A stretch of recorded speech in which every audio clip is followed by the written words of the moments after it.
자, 오늘이 5월 말일 주일입니다. 연간 계획에 따라서 오늘은 야외 예배로 나왔습니다. 노스모로비치 체리그룹이라는 아름다운 포구에 지금 나와 있습니다. 뒤에는 강이 있고 앞쪽에는 바다가 있습니다. 하나님께서 주신 이 좋은 환경에서 바베큐도 하고 또 싸운 도시락도 먹으면서 서로 친교를 나눈 하루로 보내려고 합니다. 먼저 우리가 하나님 앞에 감사 예배를 드리도록 하겠습니다. 요한 3서 1절에서 4절 말씀을 제가 봉독하겠습니다. 장로는 사랑하는 가이오 곧 나의 참으로 사랑하는 자에게 편지하노라. 사랑하는 자여, 내 영혼이 잘됨 같이 내가 범사에 잘되고 강건하기를 내가 간구하노라.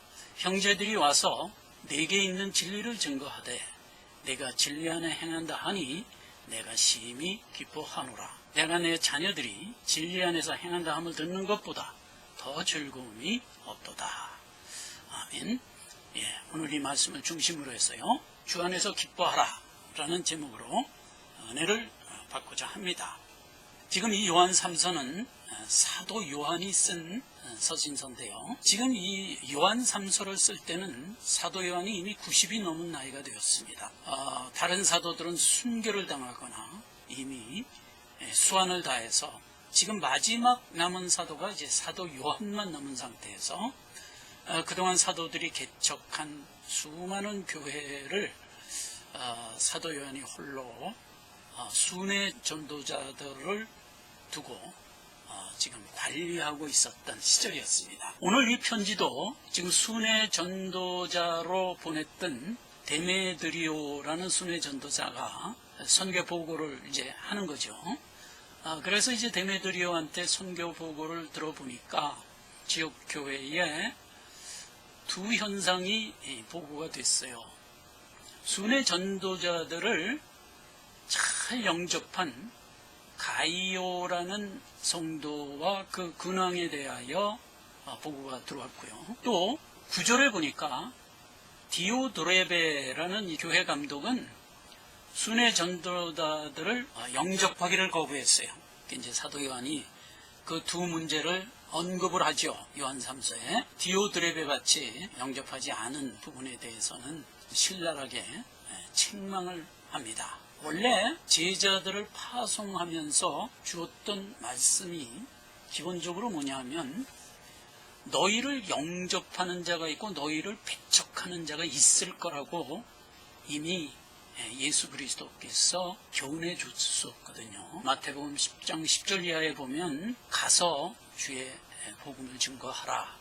너희를 영접하는 자가 있으면 그 집에 들어가서 머물라. 그는 복될 것이다. 그렇게 얘기했고요. 만약 너희를 영접하지 아니하면 너희 신발에 묻은 먼지를 털어버리고 돌아 나오라. 너희가 빈 평안을 그가 받아들이면 그에게 평안이 임할 것이요, 만약 너희가 빈 평안을 그가 받아들이지 아니하면 그 평안이 내게로 돌아오리라. 이렇게 이제 교훈을 했던 것을 우리가 보게 됩니다. 그래서 이제 요한복음 13장 20절에도 내가 진실로 진실로 너희에게 이르노니 나의 보낸 자를 영접하는 자는 나를 영접하는 것이요, 나를 영접하는 자는 나 보내신 이를 영접하는 것이다.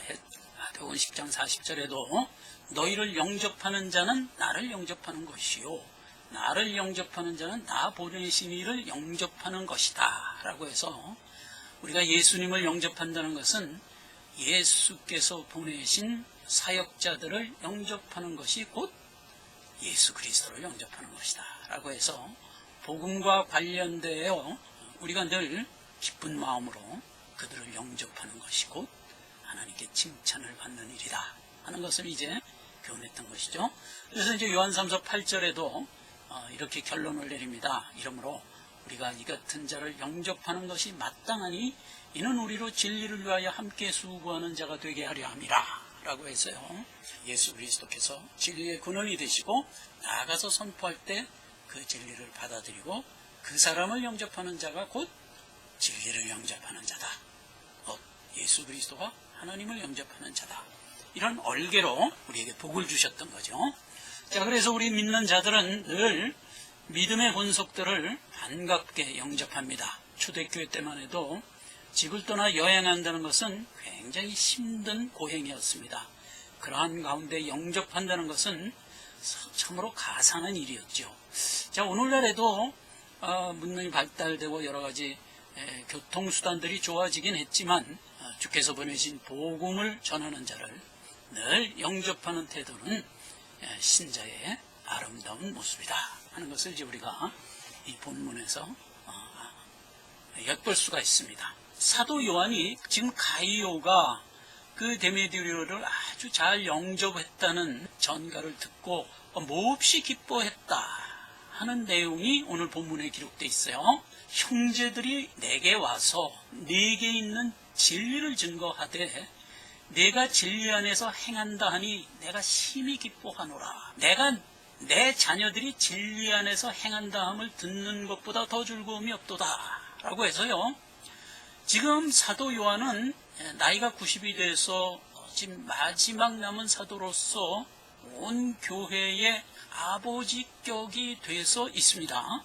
그래서 온 교회의 좋은 소식을 늘 접할 때마다 이보다 더 기쁜 일이 없다. 진리 안에 거하는 것, 순회 전도자들을 극진한 마음으로 영접한다는 것은 곧 진리를 영접하는 것이다 라고 해서 참으로 그것을 기뻐했습니다.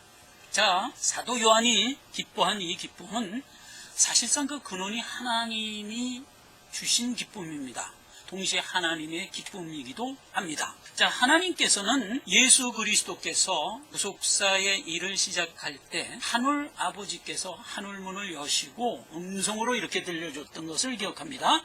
하늘로서 소리가 있어 말씀하시되 이는 내 사랑하는 아들이요 내 기뻐하는 자라. 그런데 예수 그리스도의 구속의 사역이 시작됐다는 것을 기뻐한다라는 의미도 되지만 동시에 예수 그리스도가 사람의 몸을 입고 첫 하나님의 아들이 돼서 이 땅에 첫 발을 디딘 것을 기뻐했다라는 의미도 됩니다. 그래서 이것은 오늘날 구원받아 하나님의 자녀가 된 우리를 향하여 품고 계신 기쁨이라고도 받을 수가 있는 말씀이에요.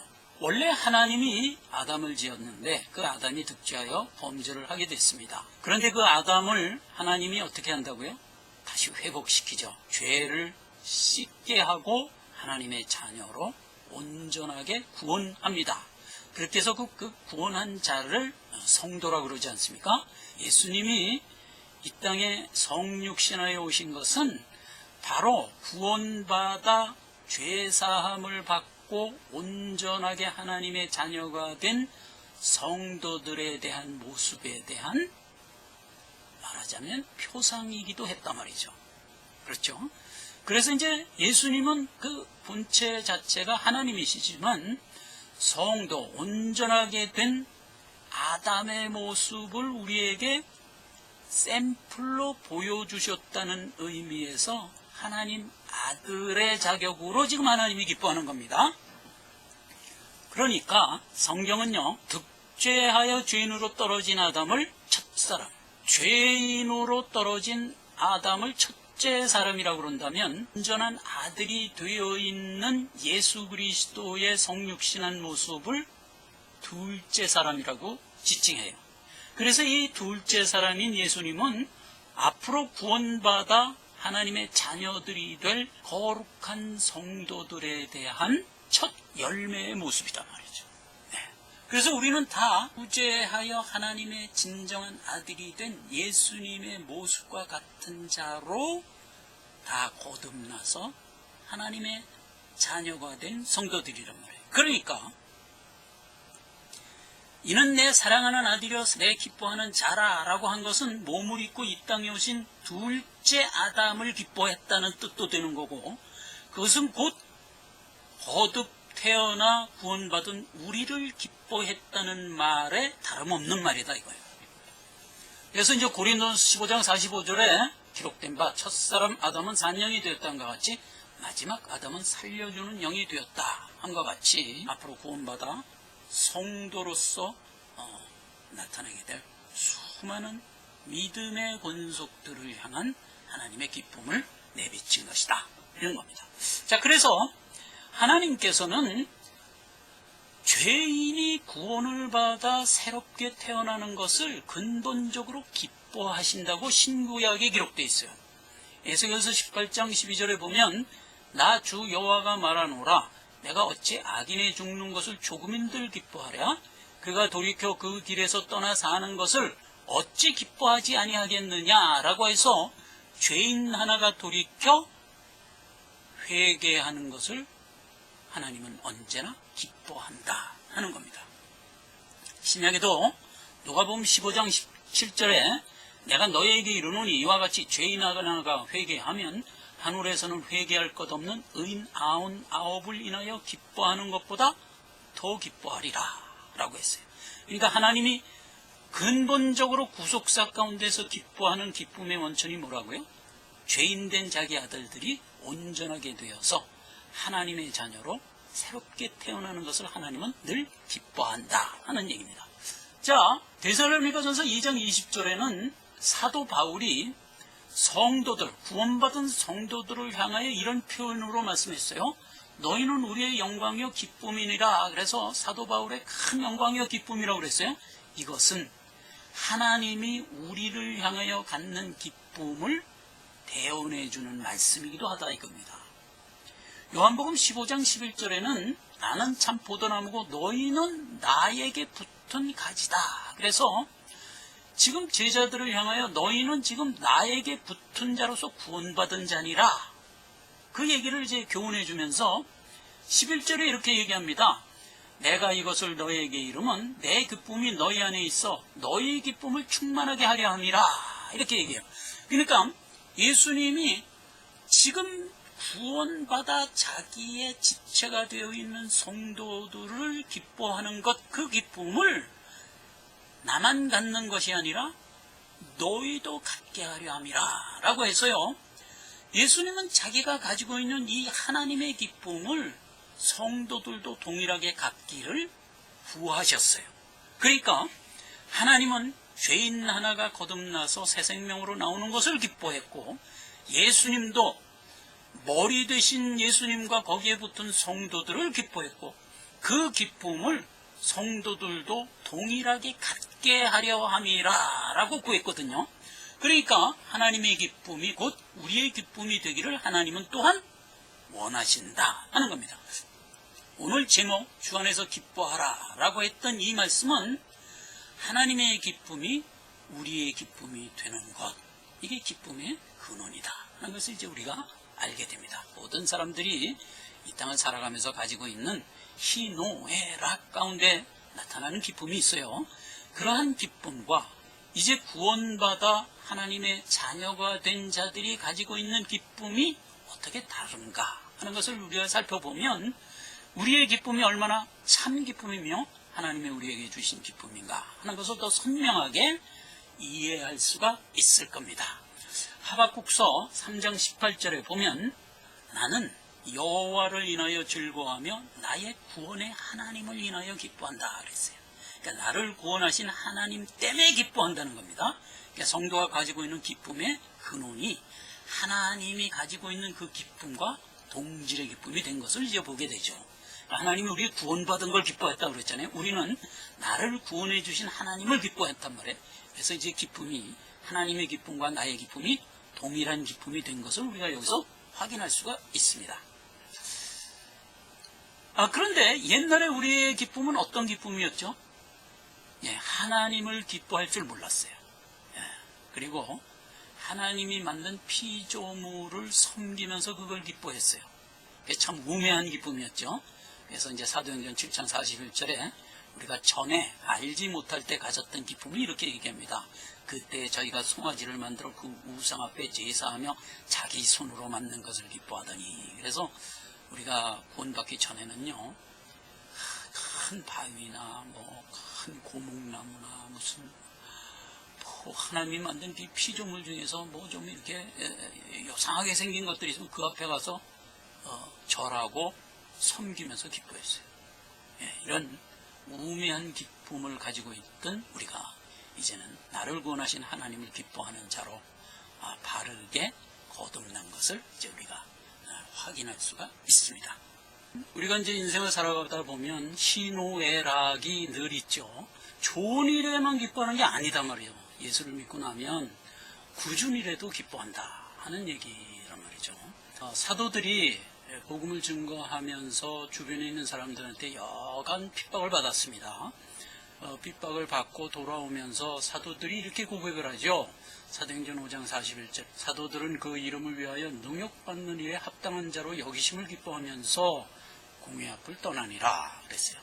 그러니까 예수 믿는 자로 언행의 삶을 살다가 세상으로부터 여러 가지 핍박과 강포를 당하면 그런 강포를 당한 자로 부름을 받은 것을 기뻐했단 말이에요. 그렇죠? 그런 이제 차원이 되는 겁니다. 그러나 우리가 믿지 않았을 때는 어떤 모습이었죠? 디모데후서 3장 2절에도 그 불신자들이 가지고 있는 기쁨에 대하여 전곡을 찌르는 말씀을 이렇게 기록하고 있습니다. 사람들은 일단 자기를 사랑합니다. 그래서 운을 사랑하며 자긍하며 교만하며 회방하며 부모를 거룩하며 감사치 않으며 거룩지 아니한다 라고 해서요. 우리가 예수를 모를 때 기뻐했던 것은 내 자신을 우선 사랑하는 것이 기본이 되어 있었고요. 그래서 나에게 있는 것이 돈이면 돈을 사랑했죠. 그리고 나를 높이고 나를 앞세우고자 하는 마음을 늘 기뻐했죠. 그러니까 자긍심이고 교만이라고 그러잖아요. 그 다음에 이제 회방합니다. 회방한다는 것은 이제 나와 이해관계가 엇갈리면 그것을 우리는 용납하지 않죠. 이해관계를 지키기 위한 다툼이 늘 있어요.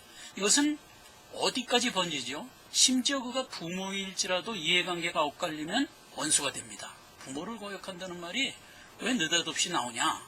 그가 부모일지라도 나와 이해관계가 엇갈리면 태분이 원수가 된다니까요. 그만큼 나만을 위해서 살았었죠. 그게 이제 옛날 우리가 안 믿었을 때의 우리의 모습이었습니다. 그러나 지금은 어때요? 예수께 영광이 되는 일이라면 나는 어떻게 돼도 좋다가 돼버린 자가 됐단 말이죠.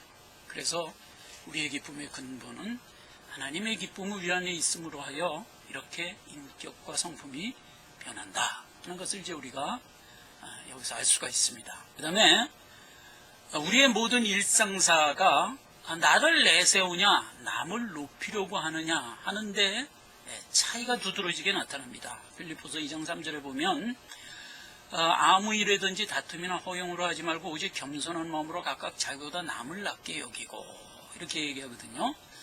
그래서 이제 믿는 자들은 자기를 높이기보다는 언제든지 남을 높여주고 남에게 유익이 되도록 처신하죠. 그러나 옛날에 우리가 믿지 않았을 때는 어땠어요? 아니에요. 내가 칭찬받고 내가 사람 앞에 높아지는 것을 늘 기뻐했죠. 그래서 이제 그게 예수님이 바리새인들을 향하여 책망하면서 주신 말씀에 우리의 모습이 그냥 그대로 역력히 나타났었죠. 아 있을진저 너희 바리새인들이여 너희가 회당의 높은 자리와 시장에서 문안받는 것을 기뻐하도다 이랬잖아요. 그러니까 이제 내가 나만을 위하여 기뻐하던 삶에서 아니요 이제는 나보다는 남을 낮게 여기는 자로 인격이 변했다 하는 것을 이제 보게 됩니다. 요한복음 16장 20절에는 우리의 기쁨과 세상의 기쁨, 우리의 슬픔과 세상의 슬픔이 서로 상반되는 것을 보게 됩니다. 예수님이 십자가에 못 박혀 주신 것은 우리에게는 아주 복되고 은혜로운 사건이지만 우리는 예수님이 십자가에 못 박혀 죽는 것을 보고 근심을 하죠. 그러나 세상은 뭐 어땠어요? 예수를 죽이고 기뻐했단 말이죠. 내가 진실로 진실로 너희에게 이르노니 너희는 곡하고 애통하겠으나 세상은 기뻐하리라 그랬어요. 그런데 우리가 곡하고 애통하는 근심이 어떻게 됐죠? 그게 변하여 기쁨이 됐다. 그래서 우리는 사실상 이 땅을 살아가면서 근심된 일이 있을 수가 없습니다. 불가불 하나님의 자녀로 종결될 것이기 때문에 무슨 일을 당해도 우리는 기쁨이 상쇄되지 않는다 이 말입니다. 우리의 기쁨은 하나님이 주신 기쁨이기 때문에 영원한 것이고 이 기쁨은 세상의 그 어떤 것도 우리의 기쁨을 상쇄시킬 건이 없다 하는 것이 우리가 갖는 복이요 은혜입니다. 그래서 이제 오늘 세상에서 먹고 마시는 걸 가지고 우리가 안 믿었을 때와 믿은 이후의 기쁨의 차원이 어떻게 인식이 되는가 하는 것을 이사야서 22장의 말씀을 통해서 보잔 말이에요. 옛날에는 우리가 먹고 마시는 것이 즐거웠어요. 근데 그 즐거운 것이 세상에 소망이 없기 때문에 즐거웠다는 겁니다. 그래서 너희가 기뻐하며 즐거워하고 소를 잡고 양을 죽여 고기를 먹고 포도주를 마시면서 야 내일 죽을 터이니 오늘 먹고 마시자 하리라 그랬다는 거예요. 우리말 속담에도 있죠. 노세 젊은 노세, 힘 있을 때 노세 이렇게 되는 거예요. 우리가 세상에 있을 때 기쁨이었어요. 근데 지금은 어때요? 동일하게 먹고 마셔요. 우리가 살고 있는 이 헛된 세상에 그때도 헛됐지만 지금도 헛돼요. 그렇게 헛된 세상에서 먹고 마시지만 그래도 그 먹고 마시는 것이 우리에게는 기쁨이다 이겁니다. 왜 기쁨이냐? 내 헛된 평생의 날 곧 하나님의 헤아려서 내게 주신 모든 헛된 날에 사랑하는 아내와 남편과 함께 즐겁게 살지어다. 이는 내가 일평생에 헤아려서 수고 얻은 분복이니라 그랬어요. 그러니까 이제 하나님을 아버지로 둔 영원한 기쁨을 가진 우리는 세상을 살아가는 모든 크고 작은 일, 먹고 마시고 무엇을 하든지 그 모든 일이 우리에게는 기쁨이 된다. 이렇게 이제 변모가 된 겁니다. 그래서 하나님은 그런 우리에게 너무나 당연한 권면을 하십니다. 빌립보서 4장 4절에 주 안에서 항상 기뻐하라. 내가 다시 말하노니 기뻐하라. 뭐입니다. 너희 관용을 모든 사람에게 알게 하라. 주께서 가까우시리라. 그죠? 우리는 살아가면서 점점 더 내 본향에 갈 날이 가까워집니다. 그래서 그것도 사실은 기쁨이죠. 신자의 기쁨은 믿음 안에서 나타난 근원적인 기쁨이다 하는 얘기입니다. 믿음이 없이는 기쁘게 못하나니 하나님께 나아가는 자는 반드시 그가 계신 것과 또한 그가 자기를 찾는 자들에게 상 주시는 이심을 믿어야 할지니라 라고 해서요. 근본적으로 우리의 기쁨은 믿음 안에 있다고 얘기를 하는 겁니다. 그래서 이 얘기를 뒤집으면 어떻게 돼요? 만약 우리에게 믿음이 없다면 기쁨은 있을 수 없다라는 얘기가 다름없는 얘기예요. 그래서 그 얘기가 로마서 8장 8절에 이렇게 뒤집어서 우리에게 또 한 번 교훈합니다. 육신에 있는 자들은 하나님을 기쁘게 할 수 없느니라 입니다. 그렇죠? 그래서 모든 우리가 가지고 있는 영원한 기쁨은 하나님을 아버지로 믿는 믿음 때문에 나타난 근원적인 기쁨이기 때문에 믿음 안에서 기뻐하는 겁니다. 주 안에서 기뻐하는 겁니다. 그 기쁨이 참 기쁨이요 영원한 기쁨입니다. 만약 우리에게 이 믿음이 없다면 우리는 기뻐할 것이 없습니다. 다만 세상에 잠깐 살면서 잠깐 맛보는 쾌락만이 우리의 기쁨일 뿐이다 이 말입니다. 오늘 하나님께서 우리에게 베풀어 주신 이 체리 그로브라는 아름다운 자녀 환경 속에 나왔습니다. 여기서 이제 성도들과 함께 친교를 나누면서 하루를 기뻐하려고 합니다. 우리의 기쁨은 영원한 기쁨이고 하나님을 주신 기쁨이기에 이 기쁨이 더 큽니다. 사도 요한이 말했던 것 같이 성도들끼리 서로 믿음을 지키면서 친교를 나눈다 하는 말을 듣는 것보다 더 기쁜 일이 내게는 없도다. 하늘에서 내려다보시는 내 아버지가 기뻐하신다 하는 것을 생각하면서 하나님께 감사하는 하루가 되기를 바라겠습니다. 기도하겠습니다.